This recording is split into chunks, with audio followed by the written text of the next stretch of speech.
Nahi iruditzen hau, Arantxa oso neska jato da, oso maja, eta alaine bai. Eskerrik asko. Eskerrik asko, Joseba. Te politia, Joseba. Arantxa, zegozko esperientzia izan da irratikoa? Ba, oso ona. Zue ezagutzea eta oberena bihotzean daramat Joakina,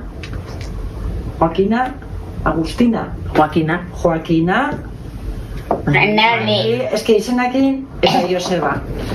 Bere esperientziak, ze kontatzen dute, ikasi, asko ikasi dut beraiekin, eta oso importantea izan da niretzako. Eta jungo naiz ikustea zue etxea, egun batean jungo naiz, bisita itxea. Ez nahi galdu orain kontatua zuekin. Ados zaudete? Bai. Bale, kusiko gea orduan.